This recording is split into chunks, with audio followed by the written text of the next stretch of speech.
This happened last summer. I was 32 and needed a break from the daily grind of city life. I rented a cabin on a quiet beach, hoping to find some inspiration for my next project. I'm a software developer, so nature wasn't my strong suit. But the ocean sounded peaceful and I thought it'd help me reconnect. I never imagined it would end up haunting me. The first few days were calm and beautiful. I set up my laptop on the porch listening to the waves crash. The air was salty, and the wind felt refreshing. I felt at ease.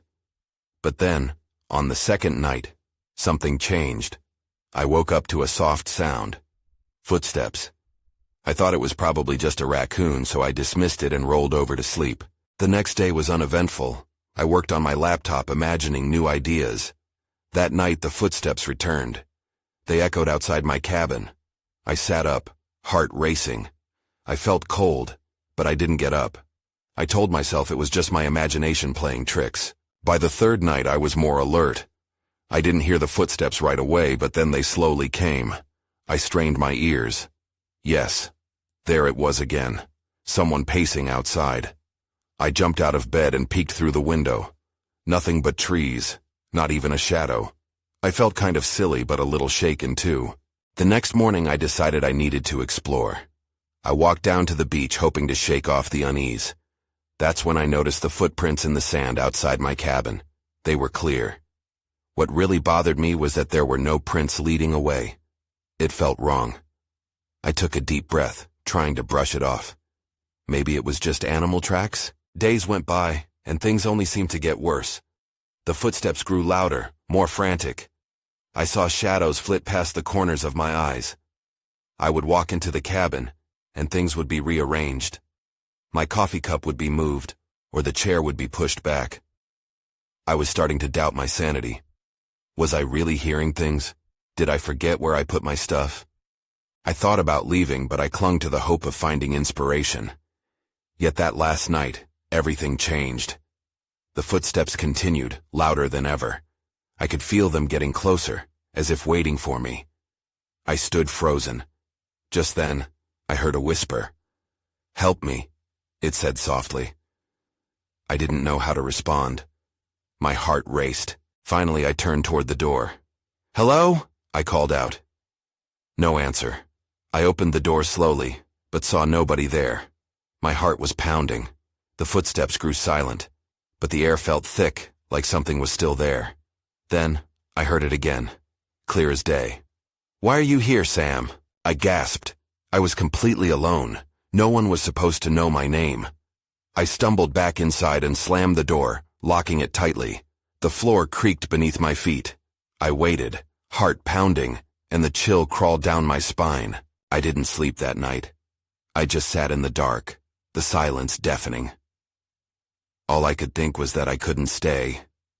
But no matter how I tried, I couldn't shake the feeling that I was being watched. The next morning, I left. But I never really felt free.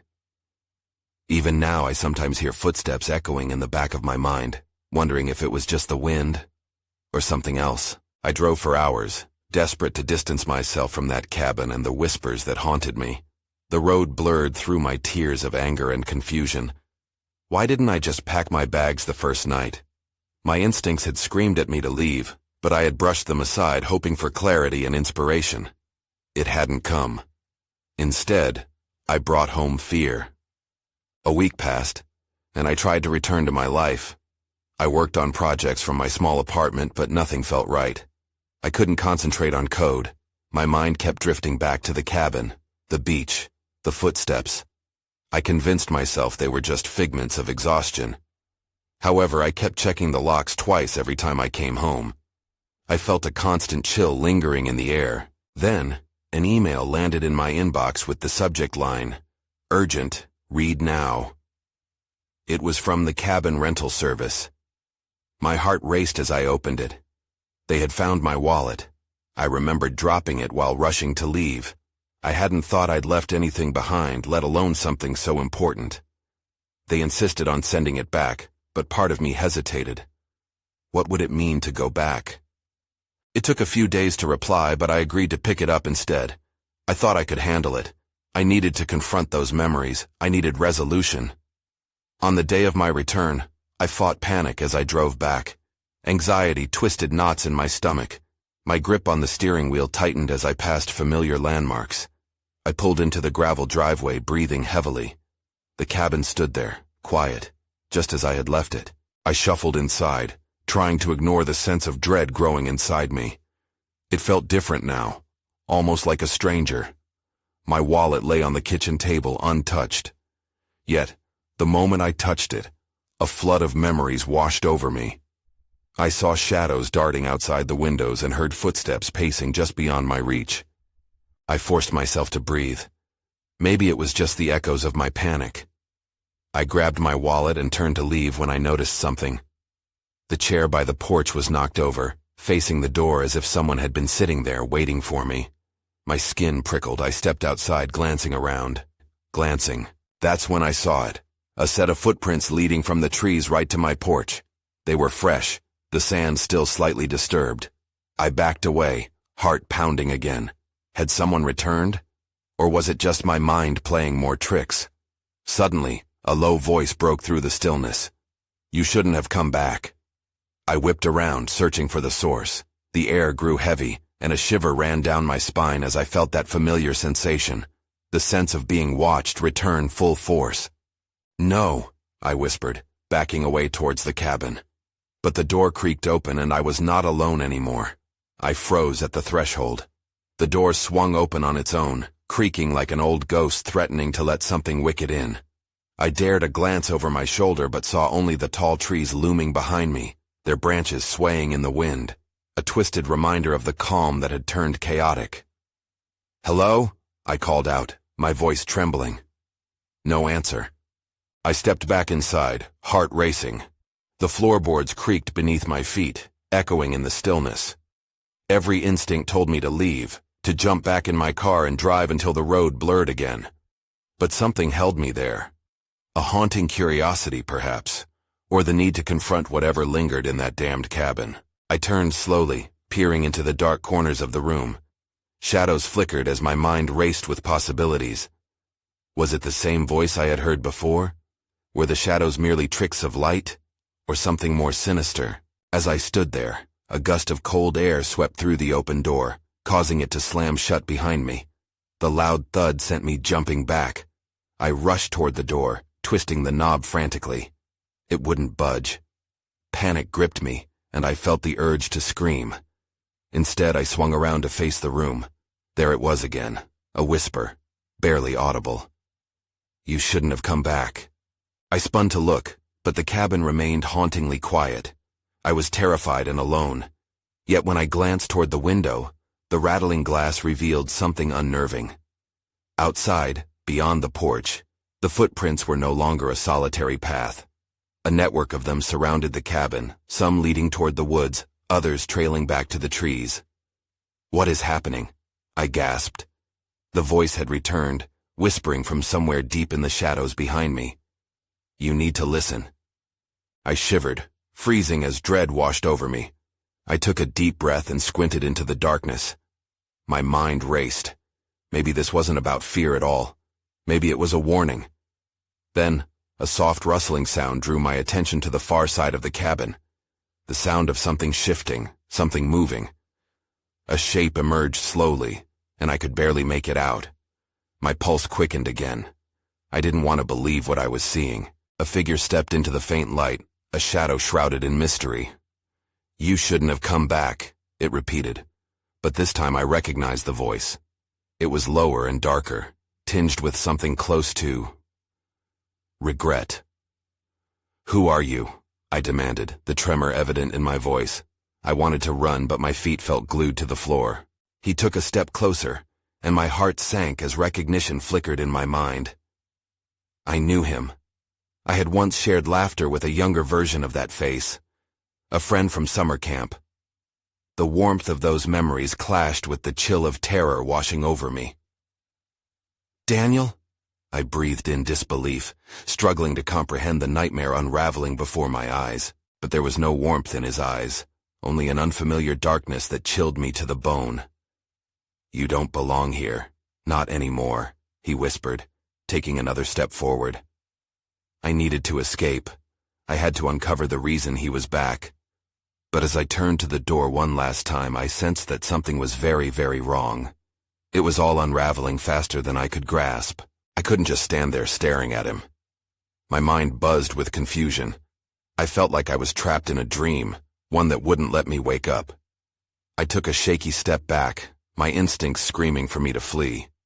"Daniel, what happened to you?" I whispered, hoping to bring some light into the darkness wrapping around us. He didn't answer. Instead, he tilted his head, and for a second I saw something flicker in his expression. Pain? Or was it anger?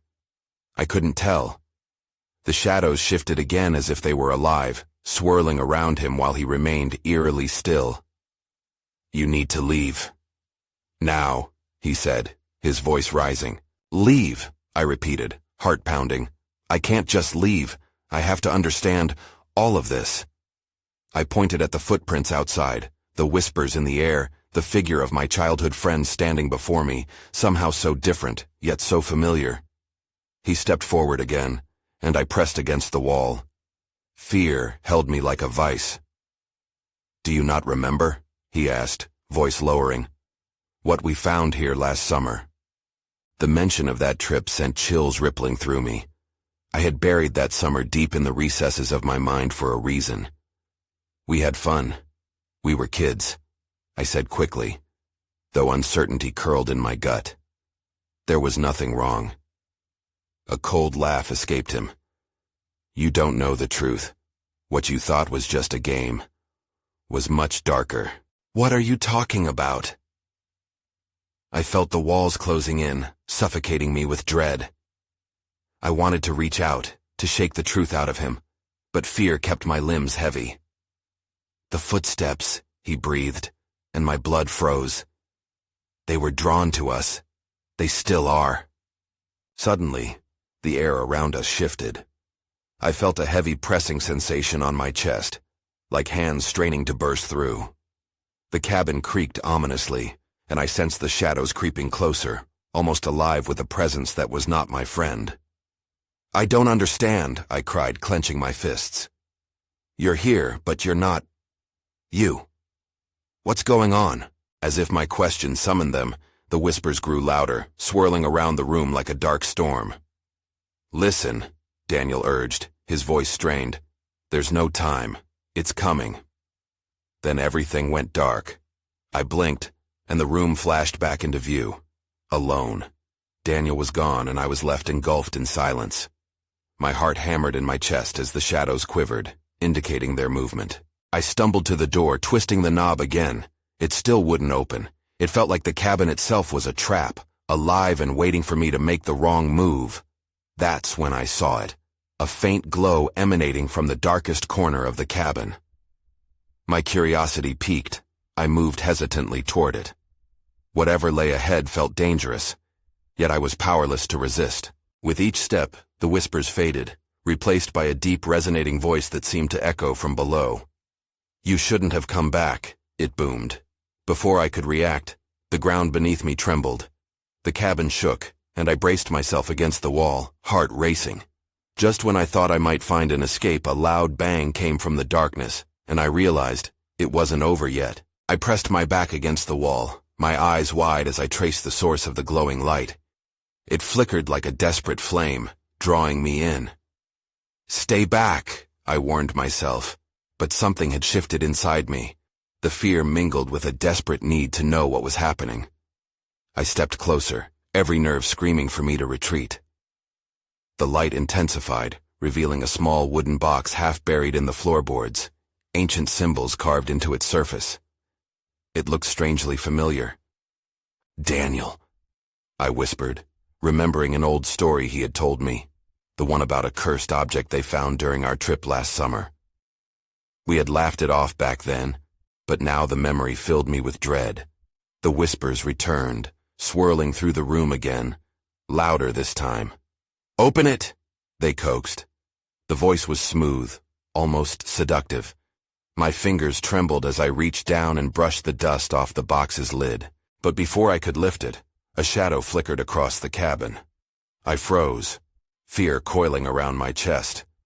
Whatever had taken Daniel was lurking nearby. "No time," the voice echoed again, firm and commanding, cutting through the reverberating whispers. I looked back at the door. It still stood solid, a barrier holding my escape just out of reach. The glow pulsed again, urging me to break the box open. My heart raced. "I shouldn't," I muttered to myself. But curiosity won. I pried the lid open, and a sharp, cold wind rushed out, catching me off guard.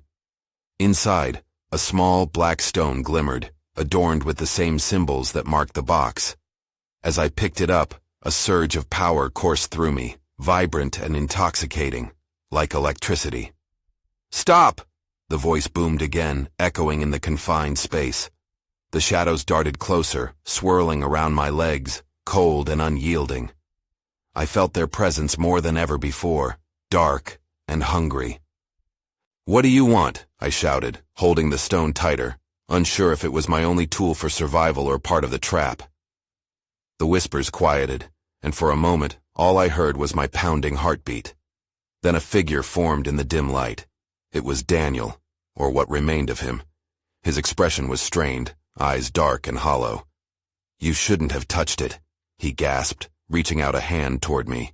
"It wasn't meant for you. You must get out." A loud crash from outside nearly threw me off my feet. The ground trembled again, more violently this time. I could feel the entire cabin shuddering as if it was alive, protesting against the disturbance. With every ounce of strength, I forced my legs to move. "No!" I yelled as I turned toward the door, dread clawing at my insides. I had to escape. I needed answers, but survival came first. As I rushed toward the door, it suddenly burst open, revealing an empty night sky above me. Just as I stepped outside, a ghastly wail filled the air that felt as if it could rip the very fabric of reality apart. I stopped, breath held, torn between the looming darkness behind me and the uncertain freedom ahead. "Where do you think you're going?" The voice was louder now, filled with wrath. I realized then that I was far from done. Whatever had taken Daniel was now determined to claim me too. I took a deep breath, the air cold and sharp in my lungs. The night stretched before me, vast and intimidating. Somehow I needed to keep moving. I dashed away from the cabin, my heart racing faster than my legs could carry me. I didn't dare look back. The wail still echoed in my ears, a reminder that whatever was in there was not done with me. I stumbled over roots and rocks, branches clawing at my arms as I fled deeper into the woods. The trees loomed overhead, their shadows dancing like specters in the dim light of the moon. I could almost hear whispers swirling around me, teasing me with fragments of Daniel's past. One moment full of laughter, and now, a frantic rush for survival. The ground became softer under my feet and I remembered the trail to the beach. It was just a few hundred feet away. If I could make it there, the open space might offer some safety. But just as I began to feel hope, a sudden crack echoed through the stillness. I froze, straining to listen. Something was behind me. I shivered, adrenaline flooding my veins. I didn't want to turn around. I knew what I'd find, yet I could feel the shadows creeping slowly, undeniably closer. The whispers turned to a low hum, drawing me back toward the cabin, sounding almost like Daniel's voice. "Help me," it pleaded. But I couldn't risk looking back. I ran, ignoring the burning in my legs when a flash of movement caught my eye. I stifled a scream as I saw a figure dart between the trees, a flicker of white against the dark. "Daniel!" I called out, my voice cracking. No answer. I pressed on, heart hammering. Shadows pressed against my skin as if the darkness itself wanted to drag me back. The weight of the stone in my pocket felt like both a blessing and a curse. I had to figure out what it meant. Was it a weapon? A trap? Could it save me?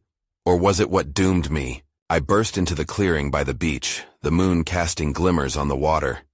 It was beautiful, but the serene atmosphere did little to calm my racing heart. I turned to look back at the forest, expecting something, anything to emerge. But it was still. Too still. That's when I noticed the footprints in the sand leading down to the water. They were fresh, too fresh. Panic coursed through me. "No, no, no," I whispered, backing away, but my feet sank into the soft sand. Suddenly, the cries from the cabin echoed again, more desperate this time. I stood frozen, caught between fear and the need to know. The footprints twisted and turned as if whoever had left them was playing a sick game. "Turn back!" The voice boomed from the shadows behind me, making me jump. I turned, breathless and terrified, ready for the confrontation that I had been running from.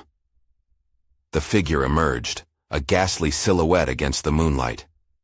It was Daniel, or at least what remained of him. His eyes erupted with anguish and loss. "We're not finished yet," he murmured ominously, a twisted smile forming on his lips. The ground shook again, and I fell to my knees in the sand. I had to choose. Run from the ghost of Daniel or confront whatever was reaching for me through the darkness. And then I noticed something glinting at my feet. The stone? Had it fallen out when I stumbled? I looked up, but he was gone, pulled back into the dark like it never happened. But the whispers surged again, ravenous, filling my mind with fear. Maybe, just maybe, the answer wasn't in running at all. The night held its breath as I gripped the stone tighter, ready to take my stand against whichever force was gathering just beyond the water's edge. I squinted at the water, searching for any sign of movement. My heart raced, pounding in my ears. The moonlight danced on the waves, making it hard to focus. I could feel the stone grip tight in my palm, its coolness oddly grounding. What did I have to do? A low hum resonated from the shore, making my skin crawl. I took a step back, my feet sinking further into the sand. The voice, that unnerving echo of someone I used to know, lingered. "We're not finished yet." Somehow that felt like a promise, one I didn't want to fulfill. I thought of the footprints. They could lead to answers or something worse. I had to know who or what had left them. I took a deep breath, squaring my shoulders.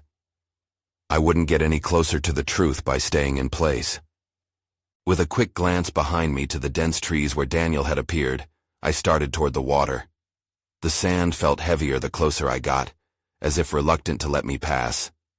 The footprints were clearer now, deeper impressions that suggested someone had left in a hurry.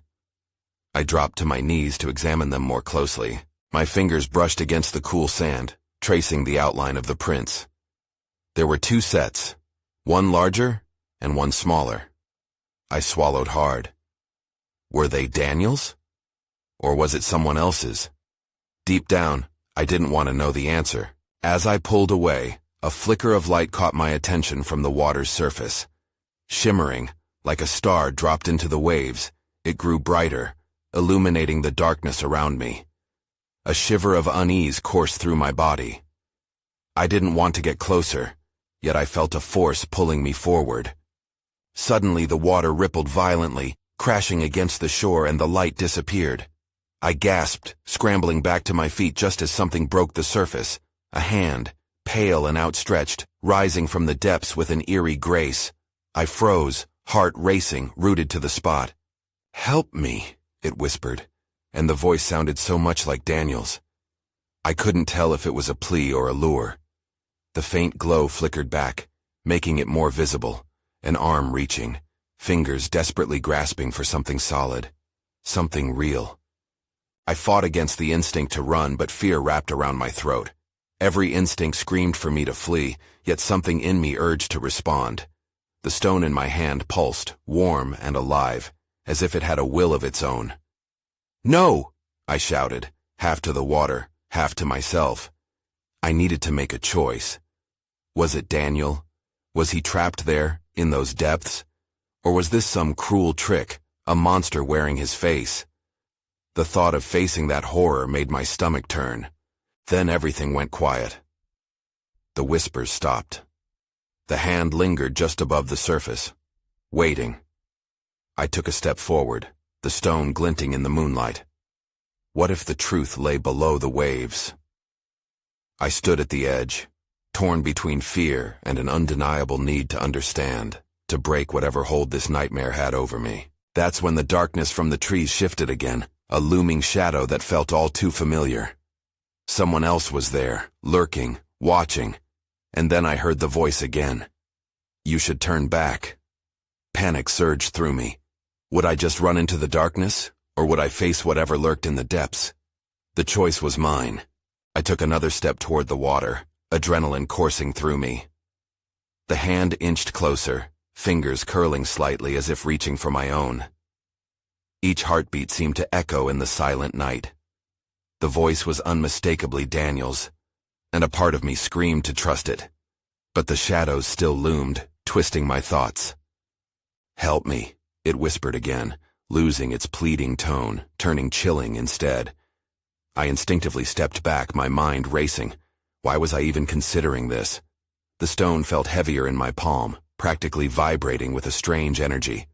I clenched it tighter. Maybe it held the answer. Then just as I was about to turn and run, a burst of movement in the tree line caught my attention. An unmistakable figure emerged, a dark silhouette, its features obscured by the night. "Stop!" the voice called out, sharp and commanding. It wasn't Daniel. It was someone else. Someone I had hoped never to see again. "Lena," the figure said, stepping into the moonlight. It was Trevor, Daniel's older brother.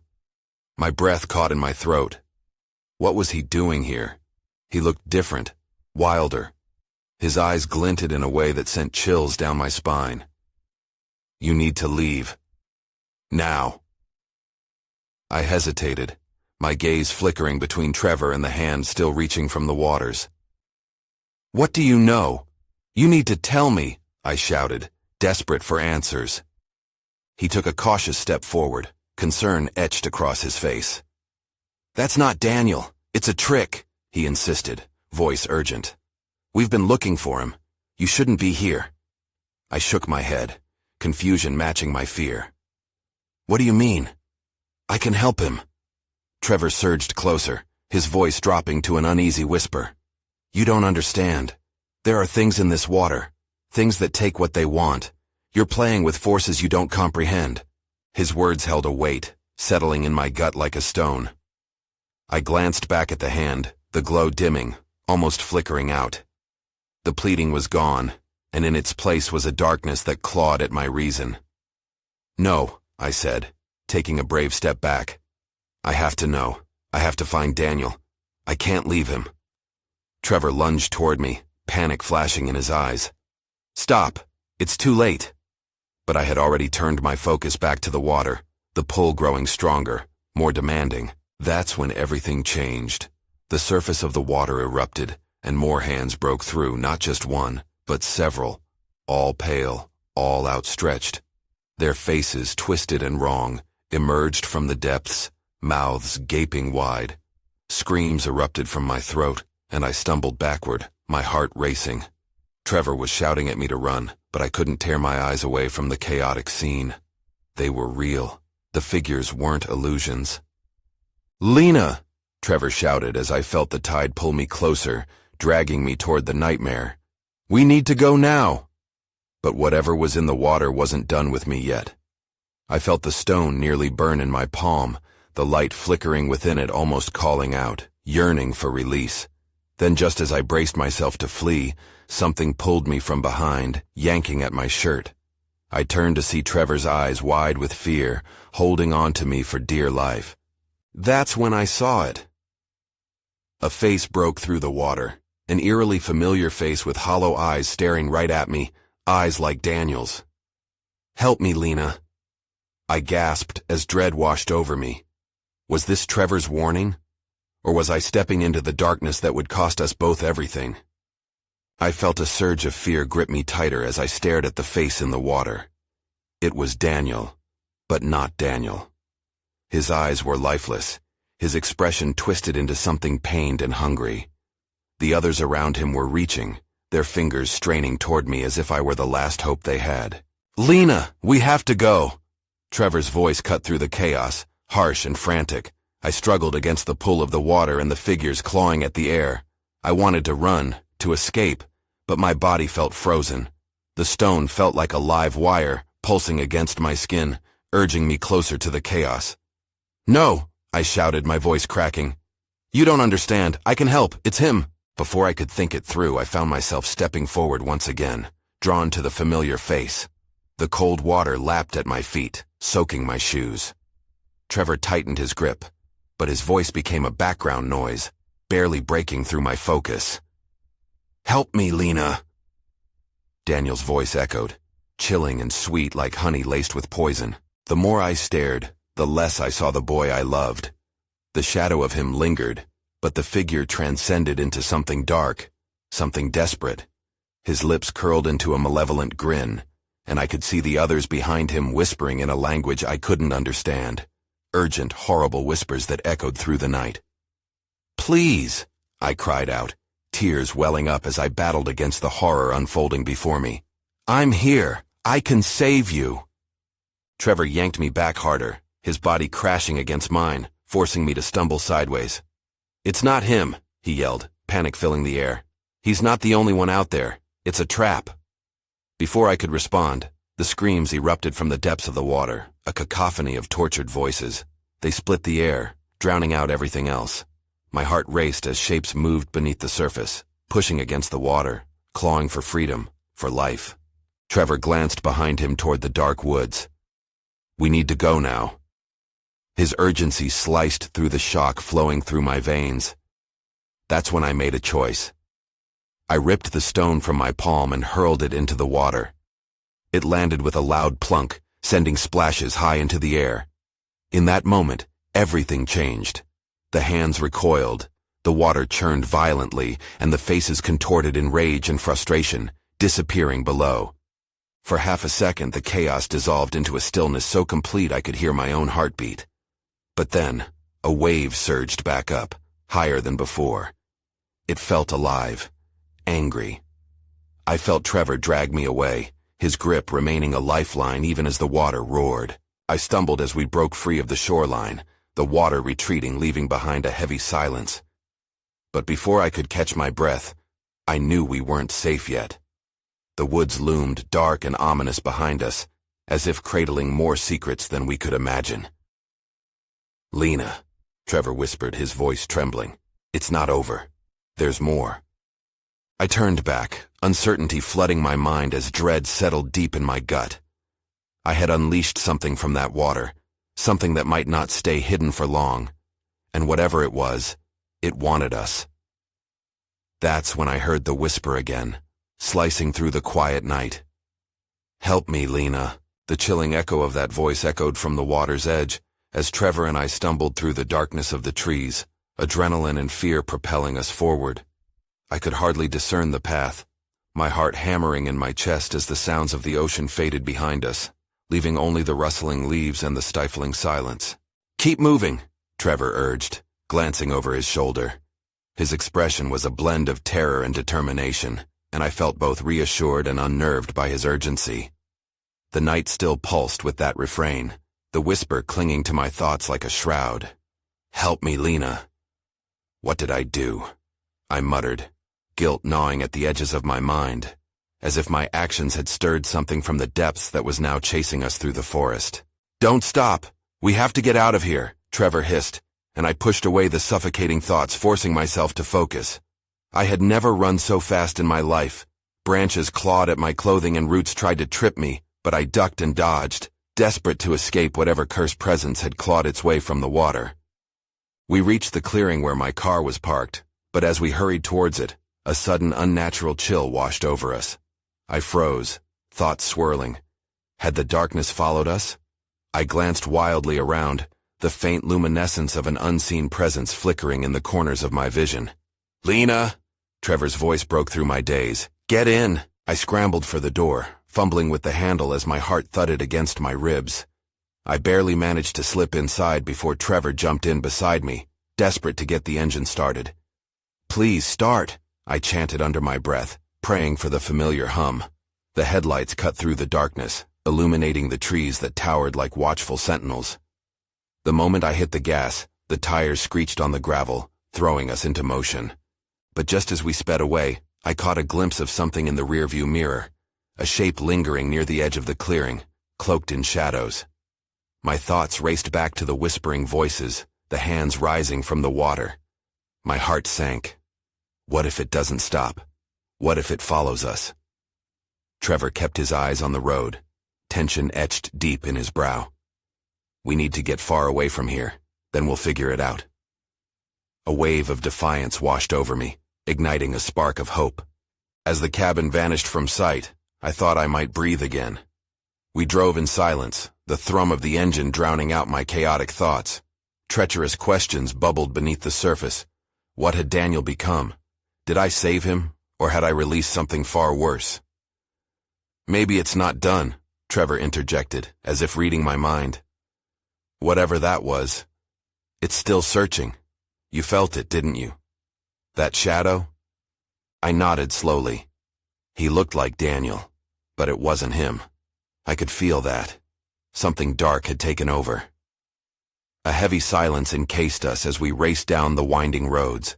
We turned onto a highway where the dense trees gave way to more open land. I thought we were out of danger, but the unseen weight loomed closer from behind, waiting just beyond the light. Panic clawed at my insides. "Do you think it will come after us?" "We have to hope it's bound to the cabin, but I fear it won't stop until it gets what it wants," Trevor said, and fear spiked again in my chest.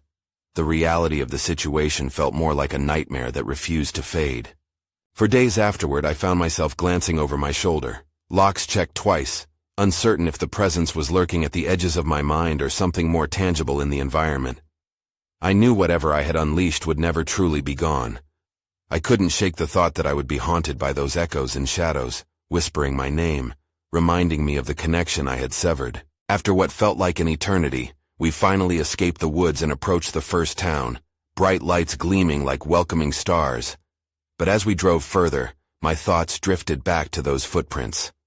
Just beyond the water's edge, they had been waiting to draw me back in. Exiting the car, I let my eyes scan the night sky. I tried not to dwell on the uncertainty that enveloped me like a fog. Would I really get the chance to unravel what had transpired? As the wind whistled past, I felt that familiar chill seep into my bones, making me reconsider everything. Perhaps some mysteries were better left unexplored.